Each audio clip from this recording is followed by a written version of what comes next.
अस्सलाम वालेकुम। दुबई वालों, क्या हाल है? ठीक ठाक है। अगर आप लोग अनएम्प्लॉयमेंट इंश्योरेंस करवा चुके हुए हैं तो आपको उसके क्लेम का भी पता होना चाहिए कि आपने क्लेम कैसे करना है। तो इसके क्लेम के लिए कुछ शर्तें हैं जो कि पूरी होनी चाहिए। सबसे पहले तो आपने 12 माह की पेमेंट प्रीमियम जो है वो पे कर चुके हों। सेकेंडली ये बात है कि ये जो क्लेम आप डालने जा रहे हैं विद इन 30 डेज़, जब आपका लेबर कॉन्ट्रैक्ट कैंसिल होगा उसके 30 दिन के अंदर आपने ये क्लेम डाल देना है, तो तब जाके आप इसको क्लेम कर सकेंगे, अदरवाइज़ यूज़लेस हो जाएगी ये।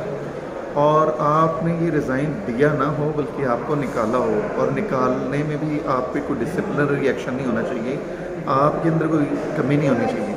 एम्प्लॉयर ने अगर अपनी किसी वजह से निकाला है तो आपको बेसिक सैलरी का 3 मल्टीपल मिल जाएगा। सेकेंडली, ये फ्रॉडुलेंट इंटेंशन से आपने क्लेम में डाला हो। आपको पता है पिछले दिनों बहुत सारी कंपनी भी बनी हैं जिन्होंने बहुत सारे एम्प्लॉय हायर करके तो बैंकों से क्रेडिट कार्ड वगैरह की झोल की है। बिल्कुल उसी तरीके से ऐसा नहीं किया जा सकता कि आप 150 एम्प्लॉय लेके उनकी हैवी सैलरियाँ रखें, बेसिक सैलरीज, और फिर उसके अलावा वो आप उसको 3-4 महीने के बाद उन्हें निकाल दें तो आपको 3 मल्टीपल उसका क्लेम करने के लिए चले जाएँ। ऐसा भी नहीं होना चाहिए। आप इलीगल स्टे भी नहीं आपका होना चाहिए, और आपकी ये जो जॉब गई है किसी प्रोटेस्ट के नतीजे में नहीं जानी चाहिए। आपने किसी किस्म का प्रोटेस्ट ना किया हो कंपनी के खिलाफ, अगर ये प्रूव हो जाता है, हालांकि आपने इसमें कोई फाइनेंशियल लॉस नहीं भी किया, आपने कोई तोड़ फोड़ नहीं भी की, तो फिर भी ये आपको क्लेम नहीं मिलेगा, और ये आपका क्लेम आपको 2 वीक्स में सेटल होकर मिल जाएगा। और आपका ओवर स्टे नहीं होना चाहिए, और आपका स्टे प्रॉपर और लीगल होना चाहिए यहाँ पे। और अगर आपने अनएम्प्लॉयमेंट इंश्योरेंस नहीं करवाई तो फिर जल्दी से जाके करवा लें, क्योंकि 400 दिरहम का फ़ाइन तो आपको ऑलरेडी स्टार्ट हो ही चुका है।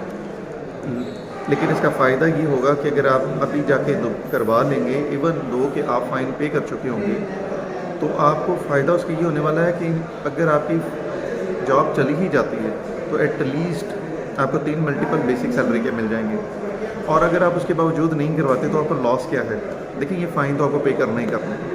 फ़ाइन पे करने के 3 क्राइटेरिया हैं, या तो आपकी सैलरी में से काट लेगा मिनिस्ट्री ऑफ ह्यूमन रिसोर्स, या एंड ऑफ सर्विस बेनिफिट में से काट लेगा। और अगर ये 2 चीज़ों में आप पकड़ में नहीं आते, इन दोनों चीज़ों में, तो फिर अगर आप नया वीज़ा प्रोसेस करवाने के लिए जाएंगे, ऑफ कोर्स वहाँ पे सबसे पहले आपको फ़ाइन पे करवाया जाएगा।